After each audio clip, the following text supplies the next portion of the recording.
Aleluya. Gloria a Dios. Buenos días, hermanos amados. Dios les bendiga. Qué bueno verles. Muchas gracias, hermanos. Pueden descender. Qué bueno verles, aunque hemos visto desde la mañanita a un nutrido grupo que vienen desde temprano y ahí medio desayunamos, ¿verdad? Faltó el bistec para que fuera así a caballo la cosa, ¿verdad? Pero qué bueno que pudimos compartir un momentito después de la oración de acá. Hoy voy a adelantar este servicio y después el apóstol Juanito va a estar con nosotros ayudándonos a ministrar la segunda parte de este jueves tan lindo, ¿verdad? Que es profético y apostólico y pastoral, ministerial, magistral. Agradezco mucho, Señor, el esfuerzo que cada uno de ustedes hace. Me quedo de veras agradecido con Dios, impactado. Vi a los pastores, como les repito, cuando salimos de la oración, que salimos a las 6:30 de la oración, ¿verdad? Y ya estaban haciendo cola aquí, esperando que abrieran los pastores, ¿verdad? Pero nos fuimos a comer ahí un taquito, no taco, huevitos.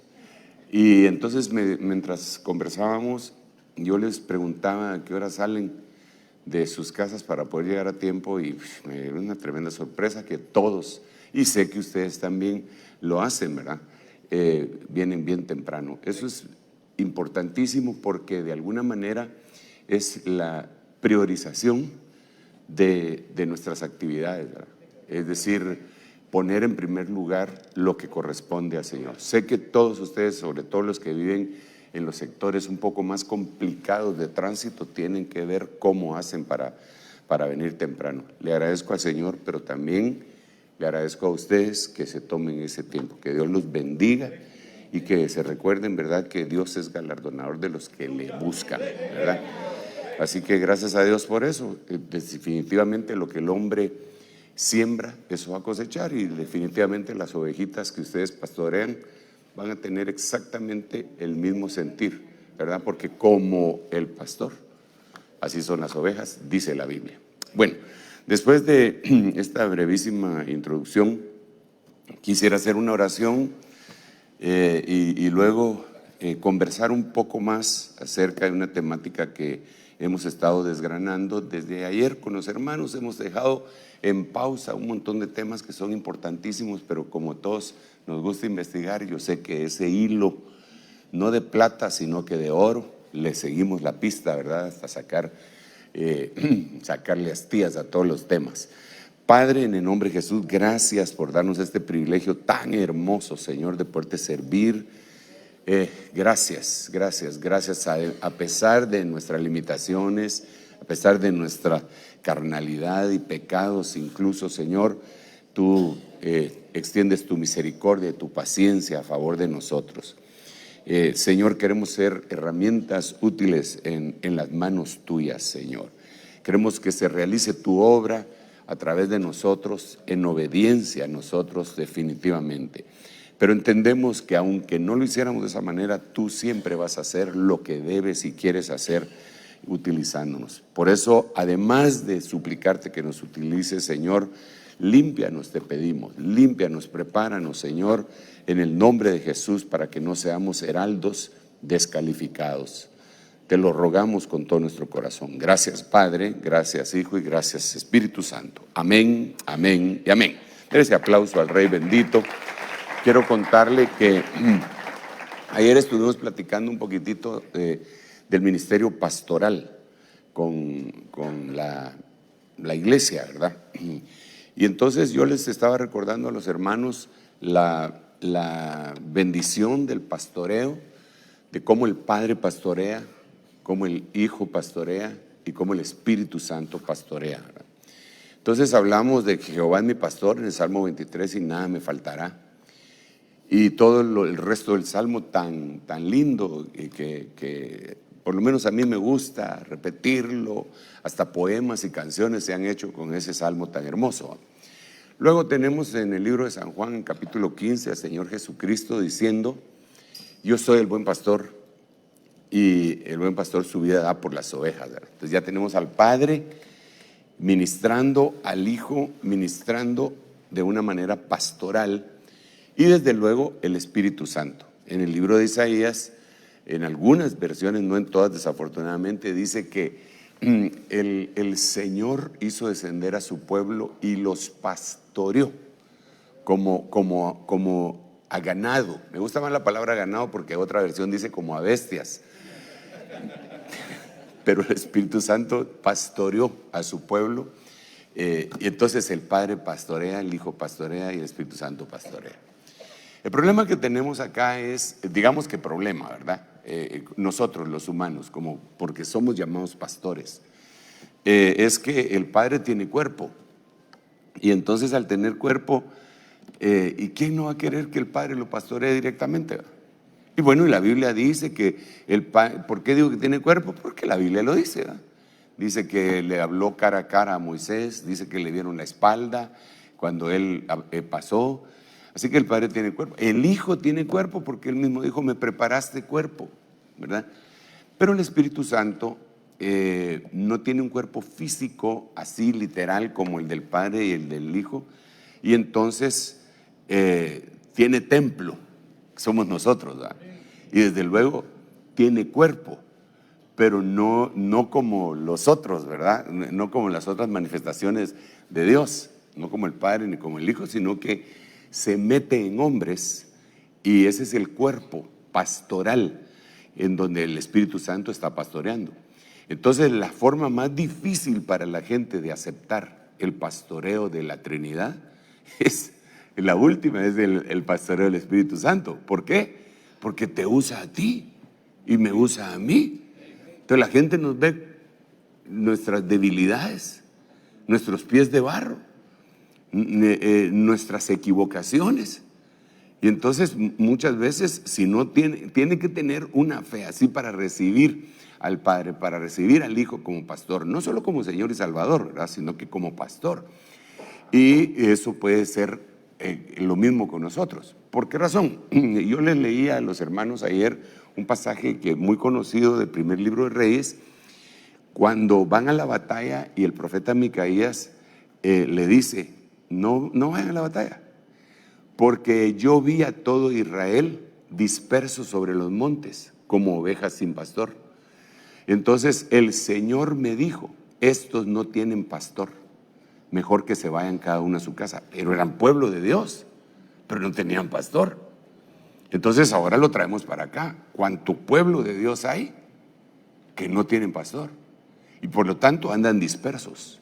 Y no solamente andan dispersos, sino que no pueden batallar, porque te reconocen a ti, me reconocen a mí, a veces como un conferencista, como un predicador, como a veces incluso como un maestro. Pero cuando se trata de reconocimiento pastoral, son otros 20 pesos. Porque ya el reconocimiento pastoral implica señorío, implica que uno ya se mete en la vida de la gente, hermano, aunque no nos guste decirlo de esa manera. Pero un maestro solo enseña y dice, pero ya el pastor corrige como que fuera un padre. Dice, eso que estás haciendo no está bien. ¿Cómo le estás permitiendo a tu hija que ande enseñando el ombligo, tiene 17 años y está en la alabanza? Y el otro le puede decir, pero ¿y usted quién es? Yo vengo aquí a la iglesia, pero usted no es mi tata para estarme diciendo eso. Y efectivamente, porque él toma a ese personaje que está liderando esa iglesia como un discipulador, como un maestro, pero no como un pastor o un padre espiritual. Entonces, aquí tenemos un problema, porque dentro del Salmo 23 se destacan algunas cosas importantísimas que trae la consecuencia de tener pastor. La primera de esas es que está ahí escrita, dice, Jehová es mi pastor, nada me faltará. Entonces lo primero es, nada me faltará. Cuando llegamos a eso, ese nada me faltará, la gente lo circunscribe a las necesidades ingentes que ellos sienten más cercanas a sí mismos. Nada me faltará si me toca pagar el alquiler del apartamento donde vivo. Nada me faltará, no me va a faltar el alquiler. Sí, amén, está bien, Dios es poderoso y una de las manifestaciones es Jehová Jireh y te va a dar eso. Pero nada me faltará, va más allá todavía, no se queda solo en eso. Entonces empezamos a ver carencias. Ok, entonces, ¿por qué estoy haciendo esta vuelta? No es que me esté yendo por las ramas, sino que, entonces, la gente que no, mire pues, la gente que sí llega a la iglesia, que sí es pueblo de Dios, pero que no ha tenido el encuentro con Dios para reconocer pastor, tiene carencias. ¿Por qué? Porque yo soy pastor, nada me faltará. Entonces, una de las razones, uno de los termómetros para saber, aunque no puedo ser dogmático totalmente con esto, no puedo ser absolutista, así es y así es, ¿verdad? Pero sí creo que uno de los síntomas de una persona que no tiene pastor, que no acepta pastoreo, es que tiene carencias. Pero mientras más va avanzando en el reconocimiento del pastoreo, las carencias empiezan a disminuir. Pero por favor, no estoy hablando de carencias materiales, sino que es otro tipo de carencias. Y una de las bendiciones es que cuando uno empieza a aceptar pastoreo y pastor, no porque el pastor sea perfecto, porque ya dijimos, ya explicamos, ¿verdad? Y a veces hasta somos obstáculos, nuestra propia carne, nuestro propio velo no deja que se mire la gloria. Pero si hemos sido llamados por el Señor para ser pastores verdaderamente, tenemos que tener detrás de nosotros una gloria extraordinaria. Lo dice la Biblia en el libro de Judas también, que son glorias majestuosas, angelicales, que cubren a los ministerios. Entonces, aquí vendría la primera pregunta, hermanos, digamos, dentro de las ovejitas que pastoreas. No los podemos obligar, nosotros no los podemos obligar a que te digan ni siquiera pastor o apóstol o profeta, mucho menos papá, ¿verdad? Porque sí, en algunas iglesias ya casi es religión, ¿verdad? Que al pastor le digan papá, padre, papito, papito chulo. Papaíto, papacito, ¿eh? Si tanto te gusta que te digan así, ve al mercado todas las semanas, ahí te van a decir papito y a la mujer le van a decir mamita, mamadita chula, linda, reina, preciosa, princesa. Si no te piropean en casa, hermana, puedes ir a comprar al mercado y ahí te van a piropear. Bueno, pues esa es otra cosa, ¿eh? Pero no se trata de eso, no se trata de obligar a la gente que diga, usted es mi pastor, sino que se manifieste que uno está siendo pastoreado. Entonces, basado en esto, quisiera empezar con este versículo, 2 Corintios 10, 12. Y ayer estuvimos hablando un poco de las carencias, vimos algunas carencias, poquísimas, pero yo me quiero concentrar ahora en esta carencia, y que es el ministerio pastoral el que lo va a sacar de esa carencia a la mayoría de la gente. 2 Corintios capítulo 10 verso 12 dice, porque no nos atrevemos a contarnos ni a compararnos con algunos que se alaban. No nos atrevemos a contarnos ni a compararnos con algunos que se alaban a sí mismos. Pero ellos, midiéndose a sí mismos y comparándose consigo mismos, carecen de entendimiento. Bueno, aquí este es un mensaje extraordinario que Pablo nos está diciendo, esta comparación que uno puede hacer consigo mismo, esa soberbia, orgullo, altivez, lo que usted quiera. Pero a mí lo que me llama la atención de esta parte es que carecen de entendimiento. Entonces, Jehová es mi pastor, nada me faltará. Entonces, una de las cosas que nosotros tenemos que obtener es entendimiento. Entendimiento. Allá en Mateo capítulo 13 nosotros vemos al Señor Jesucristo ministrando por medio de parábolas. Y cuando explica las parábolas, al final de cuentas dice, el que oyó y entendió, ese da fruto. O sea que hay gente que nos oye, pero no entiende. Pero no estoy hablando que no entienden con su mente, porque la mayoría de la gente que nos ponen a pastorear son personas inteligentes, digamos, pues, ¿verdad?, que tienen un cociente intelectual normal, ¿verdad? Bendito sea el nombre del Señor. Y entonces entienden literalmente, materialmente, intelectualmente. Pero este entendimiento que yo le estoy diciendo no es ese tipo de entendimiento, sino que va más profundo. Por eso nosotros vemos gente, de veras, hermanos, empresarios, profesionales egresados de universidades, doctores en diferentes ramas, que no entienden. Pero es ilógico que no entiendan. Si cuando se metieron en la universidad se volvieron analíticos, ¿cómo no van a entender? Pero por eso le digo, no es esta clase de entendimiento, sino que va más profundo. Y digamos, si tú entiendes esto, bueno, para entender, sinceramente, primero tenemos que tener, aunque sea 25 centavos de humildad. Porque aquel evangelista conocido, ¿verdad? Usted, Felipe, que se le acercó al etíope, de una vez le dejó de ir el chancletazo. Porque le preguntó, vas leyendo, qué bonito que vayas leyendo, ¿te estás haciendo el intelectual o qué? Y le dijo, ¿entiendes lo que lees? Yo a veces que voy en un avión, hermano, y miro gente, algunos van viendo su película, pero otros llevan su libro, ahora en ustedes ebook, y a veces me dan ganas de decirles, ¿entiendes lo que lees?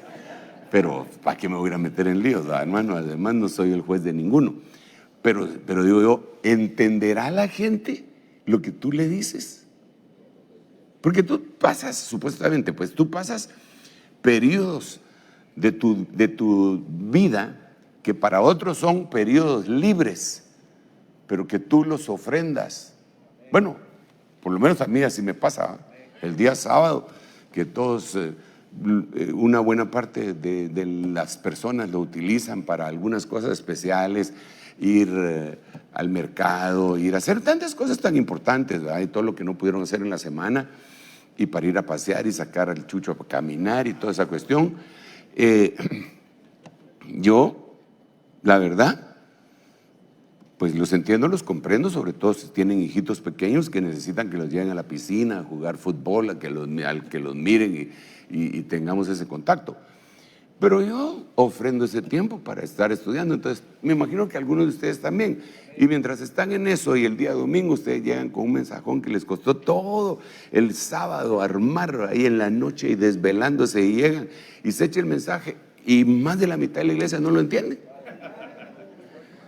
Sí, entonces es como la frustración de aquel profeta, ¿va? ¿Quién ha creído a nuestro anuncio? ¿Y sobre quién se ha manifestado el brazo poderoso de Jehová? Pero cuando uno reconoce pastor, empieza a entender. Otra cosa, el entendimiento es progresivo. Mira, Pedro, lo que yo hago ahorita no lo entendés, pero lo entenderás después.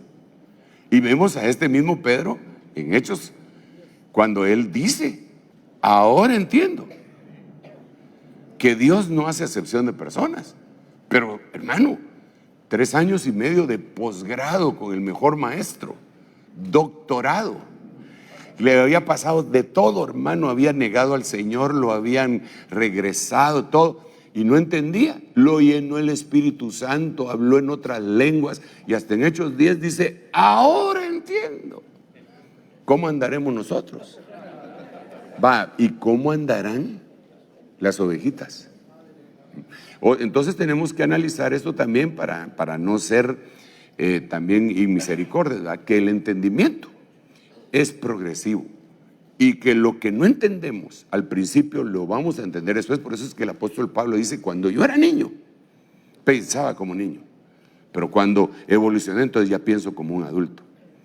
Yo no sé si usted hace remembranza de sus primeros años mozos evangélicos, en lo que usted entendía y cómo se comportaba, pero conforme fue madurando, usted mismo, bueno, yo por lo menos me recuerdo de mí mismo, me dijo, qué bárbaro, yo cómo pensaba eso, pero mejor me quedo callado, porque si no, Sergio se va a dar cuenta que Guillermo lo está criticando. Bueno, entonces volvamos aquí. Entonces, carencia de entendimiento.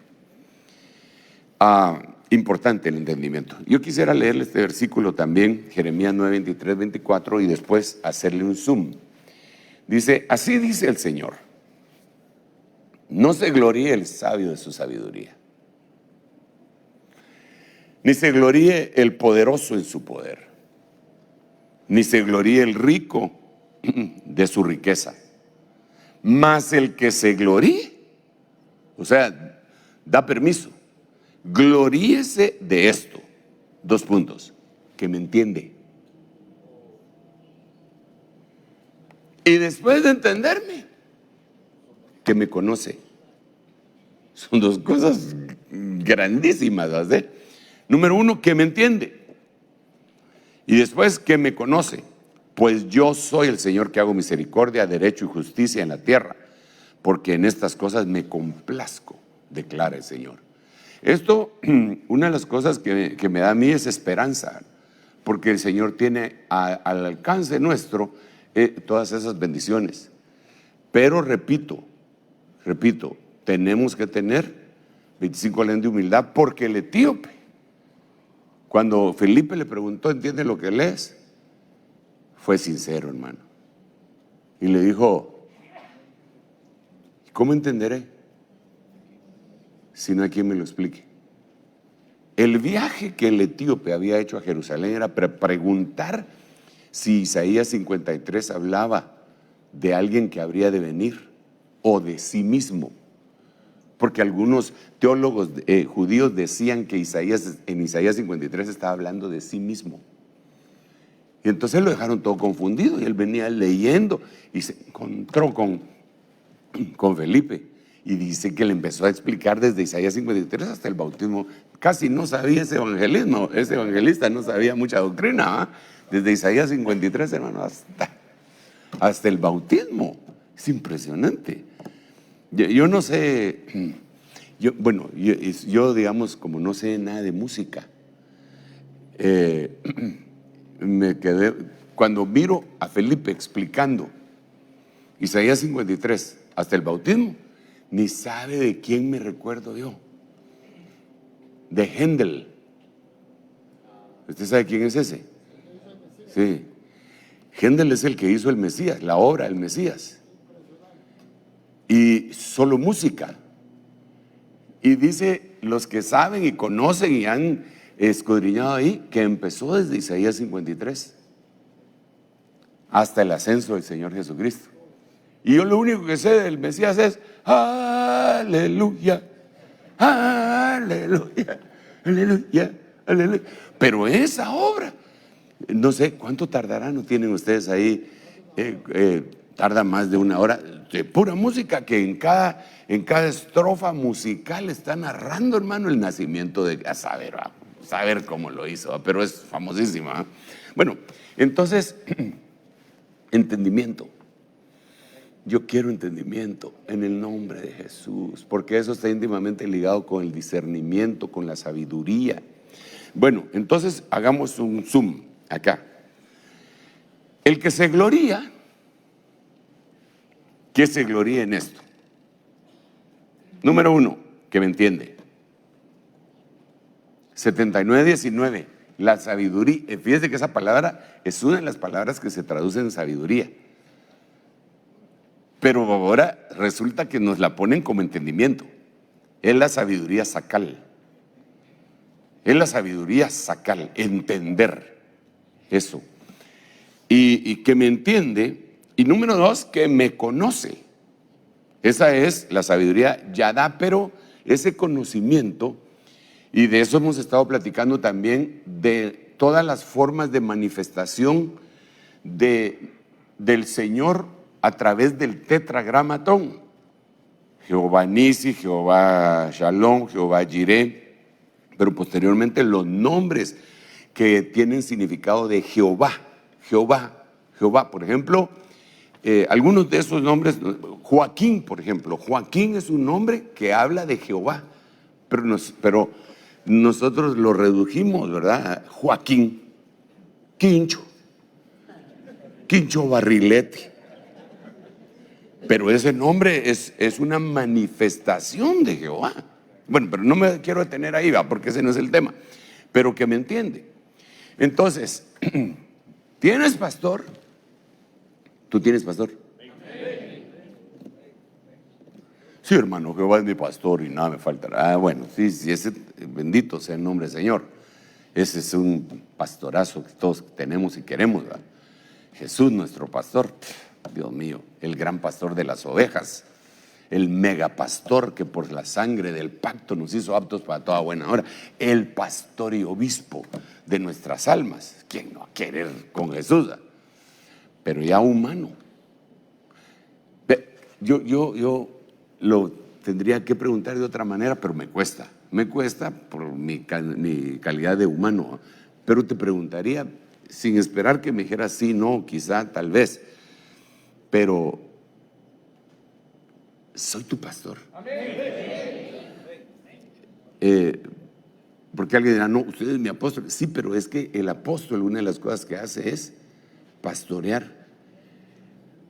El apóstol, una de las cosas que hace, Pedro, así le dijeron, el apóstol, una de las cosas que hace es pastorear. Sí pastorea ovejas, pero pastorea corderos. Sí pastorea ovejas, pero pastorea también bueyes. Pastorea camellos. Imagínese usted, al apóstol en algún momento en la Biblia le dicen boyero. ¿Y qué es un boyero? Es uno que se encarga de las boyas. No, las boyas están allá en el mar, ¿verdad?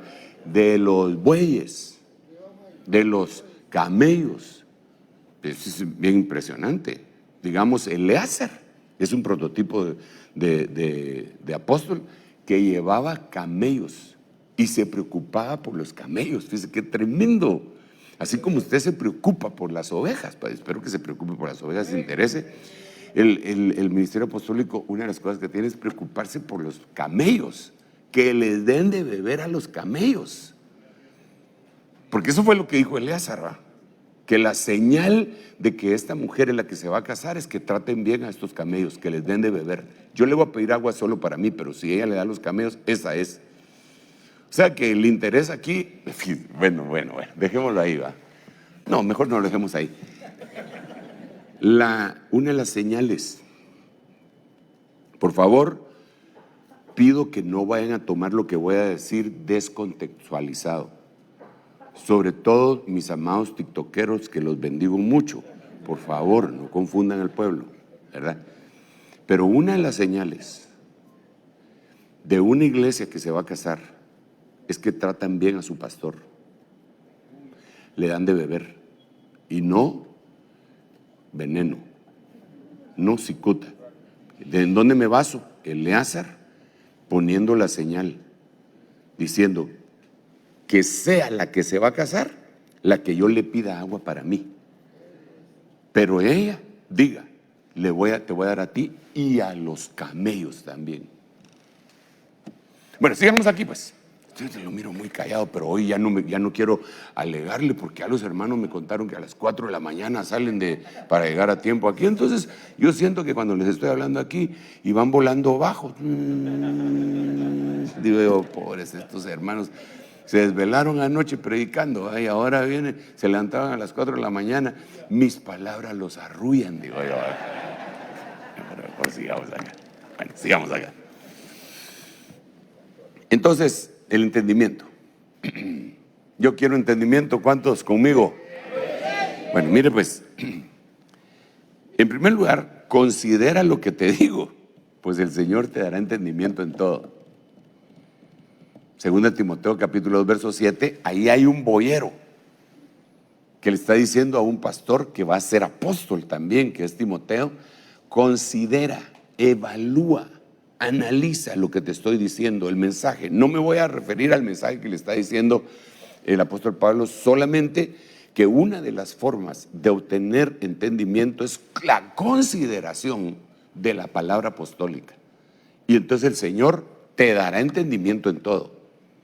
Es como un entrenamiento. Tú haces esto y cuando sientes, vas a estar entendiendo cosas que nunca habías entendido, espiritualmente hablando, ¿verdad? Es el ejemplo básico de esto, hermano, es Son anecdóticas las cosas, ¿verdad? Pero nos sirven para la didáctica. De aquel hombre que tenía lisiados y atrofiados sus músculos, y entonces el Señor le habló y le dijo que así como estaba, quería que empujara una roca todos los días, de 8 a 12, después se fuera a almorzar, y de 2 a 6, todos los días empujara la roca, que la empujara. Y era una rocota, y él la empujaba de 8 a 12 y de 2 a 6, de 8 a 12 y de 2 a 6, y la roca no se movía. Y pasó una semana, un mes, 6 meses, un año, hasta que se enojó y le dijo: Señor, tú me dijiste que moviera esta roca y no se mueve, pero tú me diste la orden. Entonces el Señor le dijo: yo no te dije que la movieras, yo te dije que la empujaras. Sí, pero no se mueve. Sí, pero cuando empezaste tenías tus músculos atrofiados. ¿Y ahora cómo estás? Ya no tenías tus músculos atrofiados. Entonces se había desarrollado. Eso lo hace las cosas espirituales. Cuando tú tienes una costumbre espiritual y que miras que no se mueve la roca, pero tus músculos, espiritualmente hablando, se están desarrollando. Hay una cosa interna que está sucediendo. Bueno, ok. Así he leído un montón de anécdotas que a mí me parecen fabulosas, pero quitan mucho tiempo cuando uno está predicando, ¿va? Entonces, me va a dar entendimiento en todo el Señor al considerar las palabras apostólicas. La lectura de la Biblia, ¿sí? Las epístolas paulinas, que las vayamos agarrando poco a poco, no solamente para memorizarlas, sino que para entenderlas, y el Señor nos lo va a dar. Ok, miremos algunas cosas que no entendieron los discípulos. Discípulos. Muerte y resurrección. Pero ellos no comprendieron nada de esto. Este dicho les estaba encubierto y no entendían lo que se les decía. Lucas 18:34. No entendían. Hermano, paremos acá. ¿Cuántas veces el Señor le avisó a sus discípulos que tenía que morir y resucitar?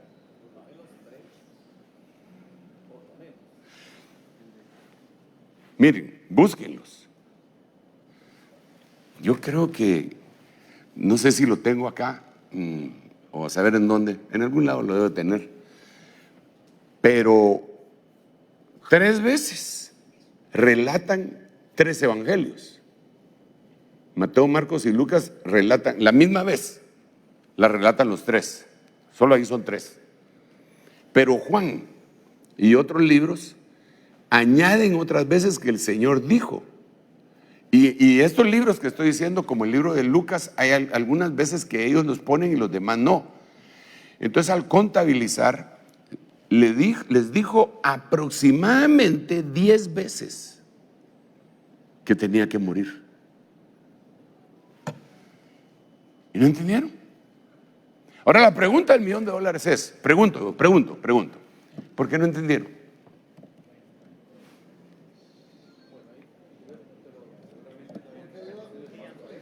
Sí, pues no había venido el Espíritu Santo, ¿verdad? Que nos ayuda.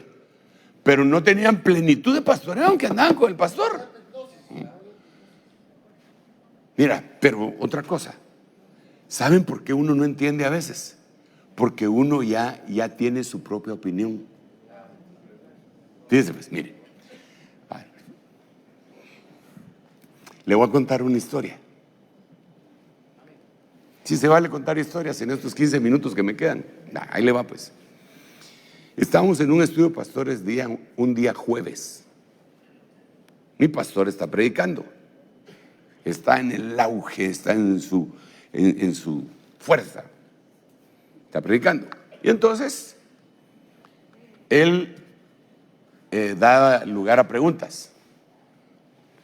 Preguntas y respuestas. Preguntas. Y empezaron. Y entonces se levantó un hermano que tenía una iglesia de regulares dimensiones, no regulares, grande. Era El Salvador. Fue hace como 40 años. 35 quizá. Y yo estaba ahí. ¿Tú estabas ahí, chico? Me diría Tres Patines. Sí, yo estaba ahí. Y entonces este pastor le preguntó: doctor, si usted se muere, ¿quién se queda en su lugar? Queríamos darle camorra con picayelo, hermano. ¿Qué preguntita, vamos? Entonces, me recuerdo que el doctor se quedó, pero él estaba fuerte, ¿va? Y le dijo: te voy a contar una historia. Le dijo: había una muchachita que tenía a su abuelita. Yo creí que le iba a decir que se muera tu abuelita, ¿va? Pero no le dijo eso, ¿va? Había una muchachita que tenía a su abuelita. Y la abuelita tenía un colgado, ¿cómo se llama eso que se ponen las hermanas aquí? Un colgante, un dije, bueno, eso, ¿ah? Con una piedra como topacio, muy linda. Y entonces la muchachita le dijo: abuelita, qué lindo tu collar, esa cosa. Gracias, mijita. Entonces le preguntó: ¿cuándo me lo regalas? Entonces la abuelita le dijo: cuando me muera, mijita. Ah, ¿y cuándo te morís?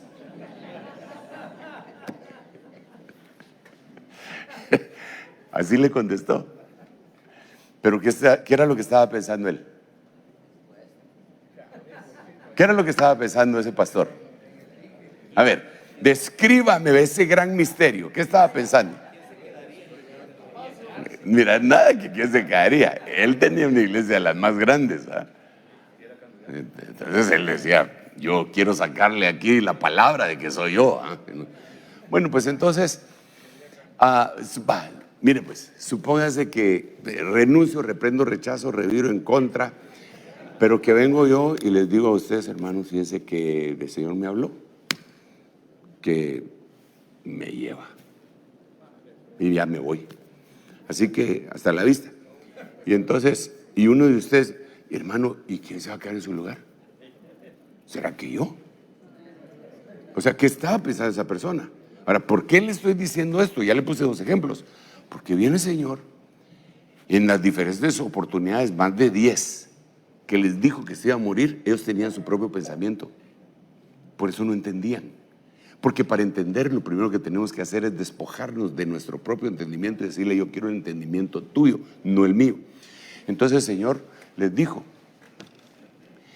el Hijo del Hombre tiene que ser entregado en manos de los gentiles, tiene que sufrir mucho, lo van a matar, lo van a crucificar y al tercer día, pues, va a resucitar. Y aparece una señora, terminando de decir eso, el Señor: Señor, ordena que en tu reino mis 2 hijos, uno se siente a la derecha y el otro a la izquierda.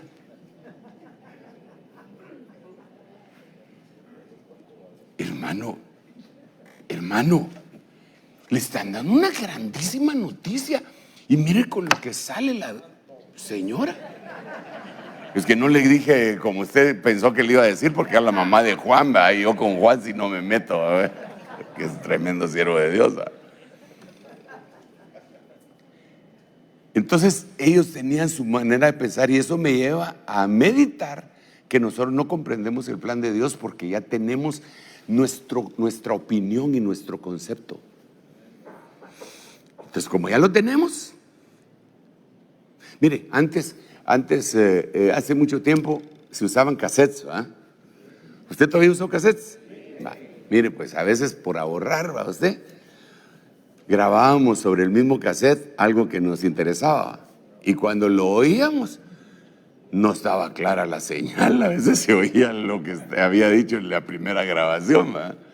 Entonces, si nosotros no borramos totalmente nuestro cassette para que venga el entendimiento divino, por eso el Señor dijo: arrepentidos y convertidos porque el reino de los cielos ha llegado. ¿Qué quiere decir arrepentidos? Cambien de manera de pensar porque el reino se ha acercado y ustedes no lo van a poder entender si siguen pensando de la misma manera.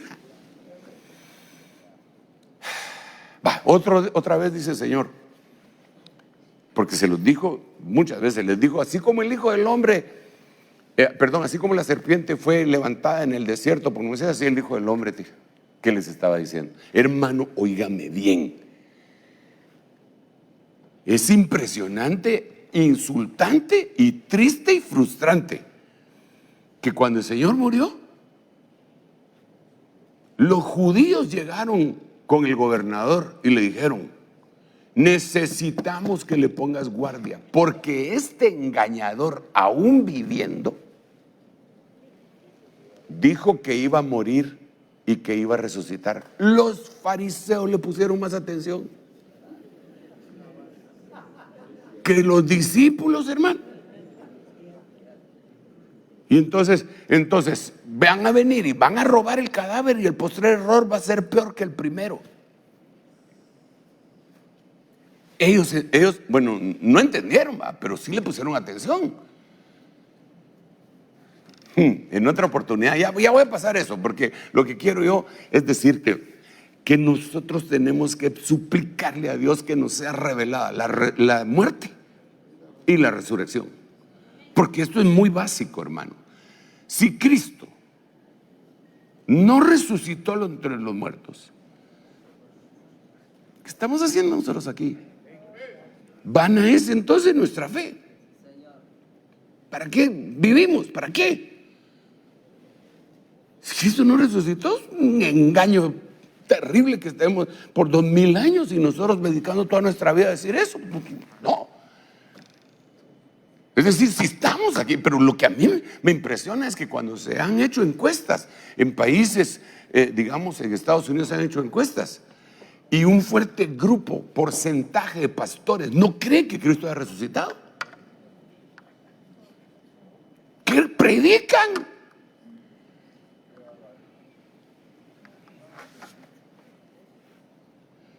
Bueno, el Señor les dice, es necesario que, lo mismo, que el Hijo del Hombre suba a Jerusalén, allá lo van a agarrar, lo van a torturar, etcétera, y les dice todo esto, y después se voltea y les dice: ¿qué andan hablando ustedes? Porque dice ahí que cuando ellos oyeron, empezó a haber una discusión no pequeña de saber quién era el más grande entre ellos y quién se iba a quedar. ¿Se imaginan? Yo digo que yo me voy a quedar, vos. Jesús se va, pero yo me voy a quedar. ¿Y por qué decís vos? Porque a mí me tiene más confianza que a ustedes, porque a mí me dejó la bolsa. Judas se quería quedar en lugar del Señor, ¿verdad? Muchos estados en la calle, ¿verdad? Y otro dijo: no, dijo Pedro, yo me voy a quedar en su lugar, porque ¿a quién de ustedes le dijo bienaventurado eres porque esto no te lo reveló carne ni sangre? Solo a mí. Además ya me dijo que hemos sido pedidos para ser zarandeados, pero que Él oró por mí, no por ustedes, por mí. Y que cuando yo regrese los tengo que ayudar a ustedes, así que a mí me va a dejar. Así haber dicho Juan, pero ¿y quién de ustedes se le recuesta en el pecho? Pero hermano, qué carnalidad. Pero ¿sabe por qué? Porque ya uno tiene prefabricados pensamientos. Y para que el entendimiento, ahora este entendimiento, bueno, ese es un tema, esto que estoy diciendo es un tema. Y yo quiero hablar de otras cosas, híjole, y solo me quedan 6 minutitos, pero espérenme un rato. Murió por mis pecados. O sea que la muerte de Jesús borra mis pecados. Pero resucitó para mi justificación. Perdón lo que voy a decir, óigame, con ellos resucitados usted también, y circuncidados. Es decir, que su muerte no me justificó. Y su resurrección no me limpió de pecados.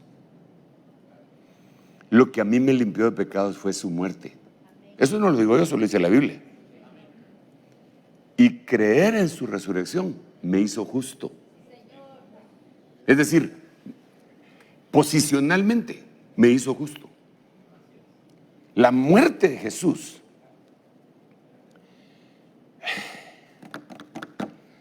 me hizo que se me perdonaran mis pecados, pero no me hizo justo. Pero su resurrección, ¿dónde está ese versículo? ¿Romanos qué? Gracias. Es impactante, se lo voy a mostrar pues porque mire lo que dice en diferentes versiones, ¿verdad? El cual fue entregado por causa de nuestras transgresiones y resucitó para nuestra justificación. Mire cómo dice esta. Él fue entregado por nuestros pecados y resucitado para nuestra justificación. O sea, Él no fue resucitado por mis pecados. No, Él murió para mis pecados y resucitó para que yo fuera llamado justo. El cual fue entregado por nuestros delitos y resucitado para nuestra justificación.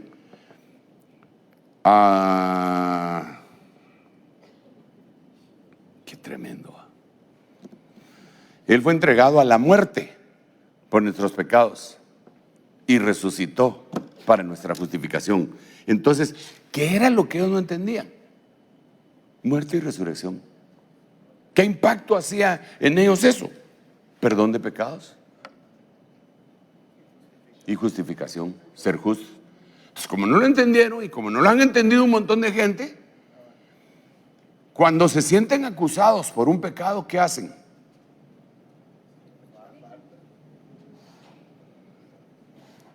Por mi culpa, por mi culpa, por mi culpa, por mi grandísima culpa. ¿No te enseñaron a orar así?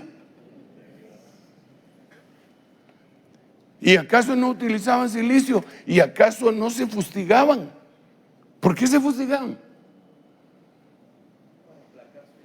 Para aplacar su conciencia. Porque no entendían ellos. Porque el entendimiento de la muerte y la resurrección del Señor Jesucristo nos catapulta a una nueva dimensión, hermano. ¿Quién de nosotros no peca? ¿Quién de nosotros no hace todo eso? Pero su justificación va a venir por medio de la gracia.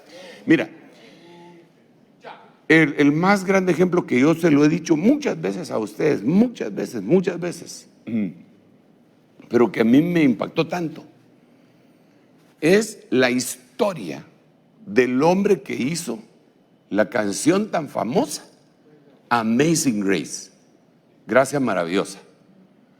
Amazing Grace, how sweet the sounds. Es una canción tremenda. ¿Quién la hizo? La letra. El hombre que la hizo, hasta una película le hicieron, una película cristiana, algo aburridona, pero la hicieron. El tipo era un esclavista. Entonces él transportaba esclavos del África hacia América. Y él calcula que en sus manos estuvieron las vidas de 10,000 esclavos, que los metió en su barco y los fue a vender a América. De eso vivía. Y entonces, ese señor sí que se le manifiesta al tipo y acepta a Cristo. Pero dicen, eso no lo testifica él, algunos que lo investigan dicen que la música esta de Amazing Grace era una música que al investigarla no era de blancos, no era norteamericana, sino que provenía de África. Y entonces especulan que cuando él traía a los esclavos, él venía oyendo que era su cántico triste, lúgubre de los esclavos. Cuando él se acepta a Cristo, no se olvida de la música. Entonces, ¿qué es lo que él hace? Eso está en la historia, eso está en su biografía. Se siente tan culpable de lo que hizo que empieza a buscar en dónde puede servir, pero quiere buscar en dónde va a servir en un lugar donde él sufra. Entonces busca en Inglaterra y no hay lugar, pero encuentra una iglesia en ruinas y se la dan. Que no estaba sujeta al Papa, porque usted sabe que Inglaterra y ellos se tuvieron pelea. Bueno, esa es otra cosa. Entonces él empieza a atender ese lugar descalzo, aún en los fríos, gélidos, empieza, porque él quiere sufrir por lo que él hizo. Él sabe que ya es salvo, pero no puede olvidar eso. Empieza a sufrir y a sufrir y a sufrir, hasta que un día le revelan la gracia. Y entonces él se da cuenta que ya no tiene que sufrir. Y por eso su canto es: maravillosa gracia del Señor, que salvó. En el inglés dice un wretch, que quiere decir desgraciado. A un desgraciado como yo, perdido estaba yo, mas él me encontró. Era ciego, mas ahora puedo ver. Pero entonces le atribuye todo a la gracia.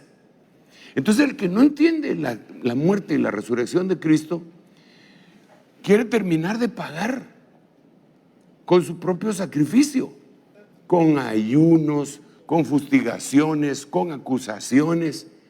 Pero cuando llega el entendimiento de que Él murió por mis pecados, siendo yo un infeliz, perdón, desgraciado pues, y entonces resucita para mi justificación, pero yo lo creo por medio de la fe en el Hijo de Dios, entonces ese entendimiento me hace libre. Nuestra gente tiene que tener ese entendimiento. No lo tienen muchos de ellos, y yo se lo puedo demostrar. Pero ya no puedo porque el tiempo me avanzó. Pero no importa. Mire pues, ¿cuánta gente hay? Esto es un pensamiento que domina en la mente de la mayoría de la humanidad. Que para conseguir algo te tiene que costar. Si te dan una medicina que es gratis, esa no cura, no sirve. Esa no sirve. Tiene que tener dos elementos. Uno, que sea cara, $10,000 cada ampolla. Esa es buena, esa mata todo lo malo. Y que te duela hasta el alma, ¿verdad? ¿Por qué es buena esa inyección? Porque duele usted. Por eso es buena. Pero ¿por qué le digo que así piensa la gente? Porque a mí me tocaba visitar médicos en los hospitalarios, en la práctica privada, en todos lados. Y me tocó en las emergencias de hospitales platicar en algún momento con algunos médicos. Y entonces decía: ¿y ustedes no tienen esa gente que se siente enferma siempre? ¿Cómo es que se llaman esos? Hipocondríacos se llama, ¿va? Que les dan y ya se sienten bien, pero regresan al otro día porque se sienten mal otra vez, y así pasa, ¿va? Y entonces me dijo uno de ellos una vez, perdón si me está escuchando y ya lo puse en evidencia, pero como no dije nombres, ¿va? Dice: cuando nosotros nos encontramos con una persona que sabemos que no está enferma, pero que siempre anda consultando al médico, le ponemos una inyección intramuscular de agua destilada. Y eso duele horriblemente y ya no regresa. Se cura.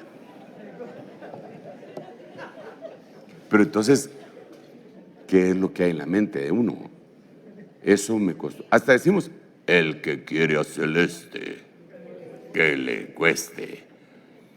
Mire, y alguien dirá: no, pero es que sí tiene que costar. ¿Y no le parece el precio que se pagó enorme? ¿Impagable? Porque ¿cuál fue el precio? El Hijo de Dios. Hermano, perdóneme, pero ¿cómo le quieres añadir a eso? Si Él, siendo Dios, se despojó de su divinidad para tomar forma de siervo, y en la kenosis venir a morir por nosotros. Subir a una cruz, hermano, que estaba escrito: maldito todo aquel que muere en un madero. Y Él sube al madero para quitarnos la maldición a nosotros, siendo Dios. Y yo todavía tengo que seguir pagando, pegándome o poniéndome silicio, alambre espigado, para sufrir por lo que hice. No, Él sufrió por mí. Yo tengo que creer eso. Si no lo creo, no tengo entendimiento. El sacrificio de Cristo. Pero yo le aseguro que muchas iglesias están, por eso es que ayunan. Porque quieren sufrir. No, te voy a dar otros 7 días, Señor, otros 7, hasta que, mire, si Dios lo guía en el ayuno, no es que yo no creo en el ayuno, pero ese tipo de ayuno no creo, porque es una huelga de hambre. No solo es una huelga de hambre, sino que a veces es como para hacerles ver como más espiritual que todos los demás. Y eso, hermano, eso fue lo que hizo Jezabel cuando quiso matar a Nabot. Pongan a Nabot a la cabeza, declárense en ayuno. La falsa profeta esa. Y puso en ayuno a todo el pueblo, hermano. Entonces son espirituales. ¿Por qué son espirituales? Porque ayunaron. No, debilitados físicamente estaban, hermano.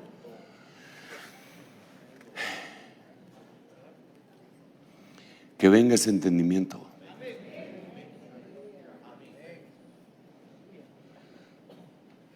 A veces le pasa algo malo a alguien y dice: es que ese es bien fregado, no diezma. Habla mal del pastor. Pues está bien, eso no está bien que hable mal, pues, sino que está bien que uno diga que eso no es correcto. Sí, no es correcto. Pero ¿por qué vamos y de una vez a decir la maldición de Tutankamen sobre ese? ¿Y cuántas veces nosotros fallamos al Señor y no nos pasa nada?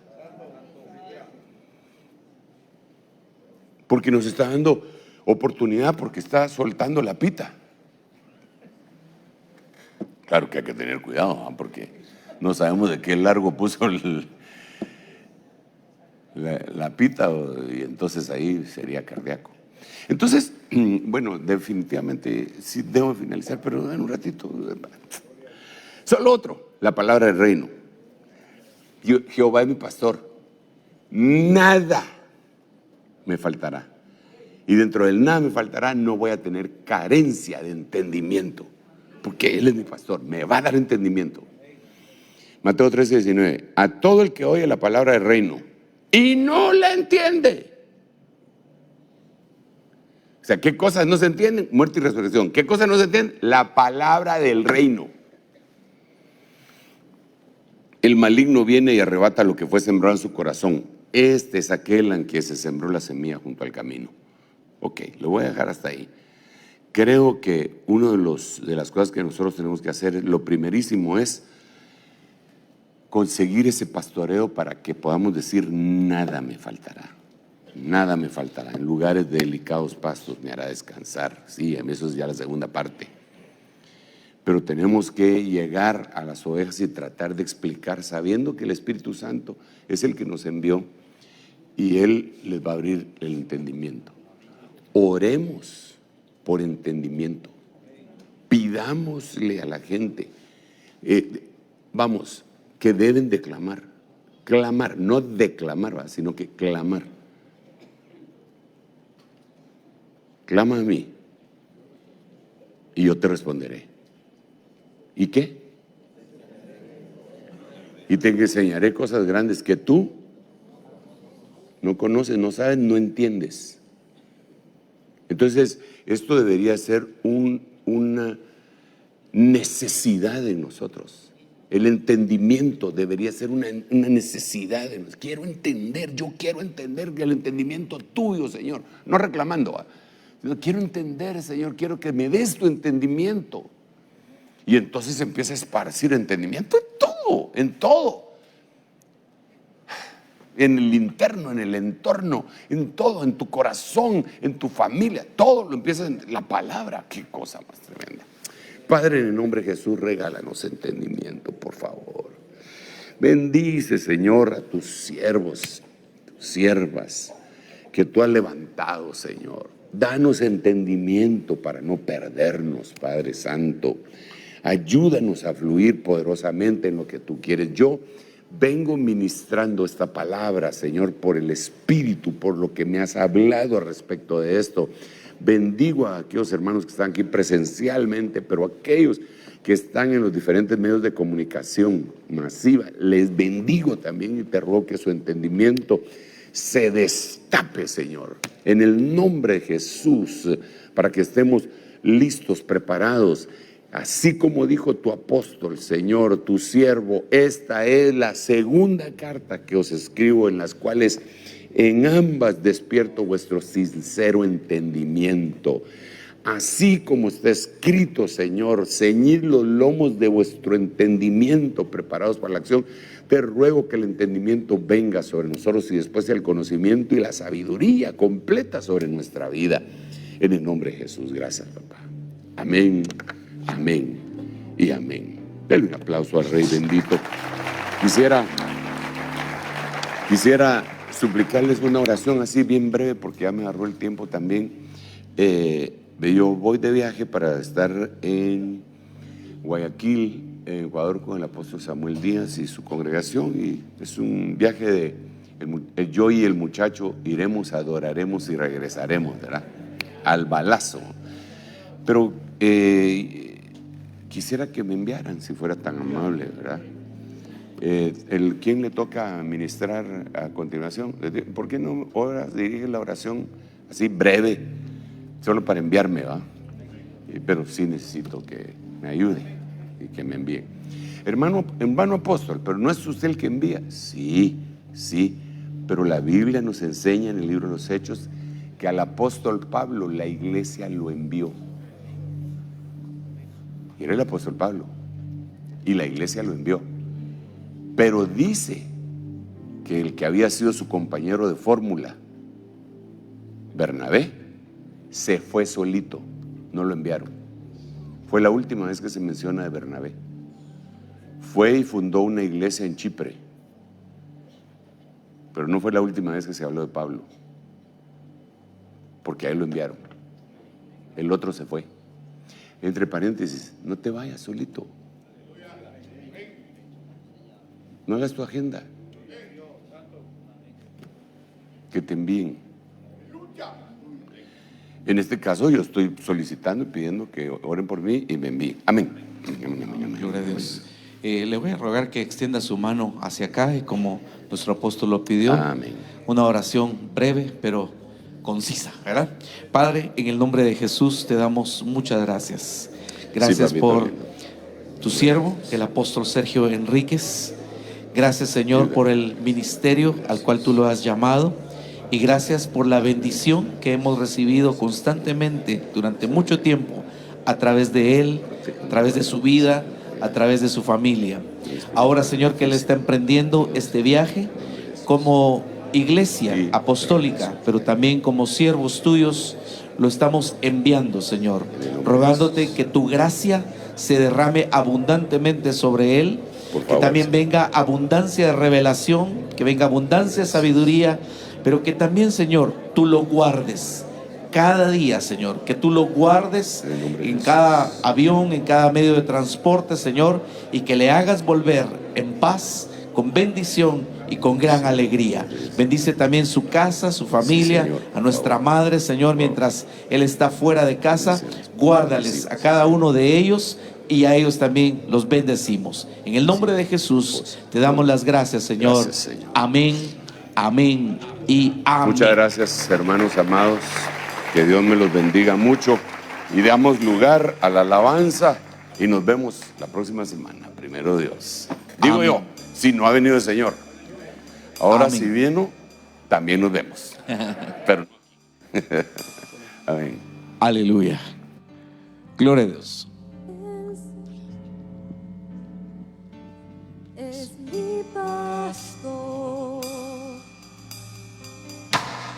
Nada me faltará. El Señor es mi pastor.